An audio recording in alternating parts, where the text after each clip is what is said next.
Hi friends, ಈಗ ಮಳೆ season ತುಂಬ ಆ್ಯಕ್ಚುಲಿ, ಮತ್ತು ಡೆಂಗ್ಯೂ ಪ್ರಾಬ್ಲಮ್ ಎಲ್ಲ ಕಡೆಯೂ ತುಂಬ ಜಾಸ್ತಿ ಆಗ್ತಾ ಇದೆ. ಸೊ ಪ್ಲೇಟ್ಲೆಟ್ ಕೌಂಟು ತುಂಬ ಕಮ್ಮಿ ಆಗುತ್ತೆ ಇವಾಗ ಆ ಟೈಮ್ ಬಂದಾಗ. ಸೊ ಅದಕ್ಕೆ ಬೆಸ್ಟ್ ಮೆಡಿಸನ್ನು ಮನೆಯಲ್ಲಿ ಮಾಡ್ಕೊಳ್ಳೋದು. ಬಟ್ ನೀವು ಹಾಸ್ಪಿಟ್ಲಿಗೆ ಹೋಗಿ ಟ್ರೀಟ್ಮೆಂಟ್ ತೊಗೋಬೇಕು. ಅದ್ರ ಜೊತೆಗೆ ಬೆಸ್ಟ್ ಮೆಡಿಸನ್ ನಾನು ನಿಮ್ಗೆ ಹೇಳ್ತೀನಿ. ಇದು ಪಪ್ಪಾಯ ಎಲೆ, ಇದು ಆಯಿತಾ. ಇದನ್ನು ತಗೊಂಡು ಬಂದು ಈ ಬೇರಿದೆ ನೋಡಿ, ಇಲ್ಲಿ ಈ ನಡುವಲ್ಲಿದೆಯಲ್ಲ, ಇದನ್ನು ಮಾತ್ರ ತೆಕ್ಕೊಂಡು ಈ ಎಲೆಗಳನ್ನ ಮಾತ್ರ ಬಿಡಿಸ್ಕೊಳ್ಳಿ. ಈ ಥರ ಬಿಡಿಸ್ಕೊಂಡು ನೋಡಿ, ನಾನು ಇಲ್ಲಿ ರೆಡಿ ಮಾಡಿ ಇಟ್ಕೊಂಡಿದ್ದೀನಿ ಆಲ್ರೆಡಿ. ಇದನ್ನು ಚೆನ್ನಾಗಿ ತೊಳೆದ್ಬಿಟ್ಟು ನಾನು ಸಣ್ಣ ಸಣ್ಣದಾಗಿ ಕಟ್ ಮಾಡಿ ಇಟ್ಕೊಂಡಿದ್ದೀನಿ. ಈ ಥರ ವಾಶ್ ಮಾಡಿಬಿಟ್ಟು ನಾನು ಇಟ್ಕೊಂಡಿದ್ದೀನಿ. ಒಂದು ಎಲೆ ಮಾತ್ರನೇ ಇದನ್ನು ಹಾಕೋಣ. ಮತ್ತು ಇದು ನಿಮ್ಮ ಸಿರಪ್ಪಿಗೆ ಎಲ್ಲರಿಗೂ ಮನೇಲಿ ಇದ್ದೇ ಇರುತ್ತೆ, ಇದು ಸಿರಪ್ಪಿಗೆ ಬಂದಿರುತ್ತೆ.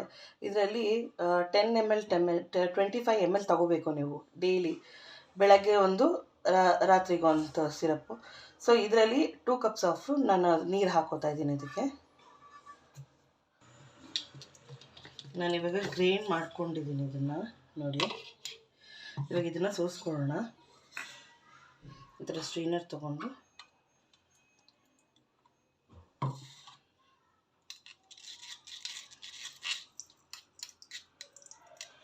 ಇದು ಆ್ಯಕ್ಚುಲಿ ತುಂಬ ಬೆಸ್ಟ್ ಮೆಡಿಸನ್ನು. ಡೆಂಗ್ಯೂ ಪ್ರಾಬ್ಲಮ್ ಇರೋರಿಗೆ one of the first best medicine ಅಂದರೆ ಇದನ್ನೇ, ಪಪ್ಪಾಯ ಎಲೆ ರಸ.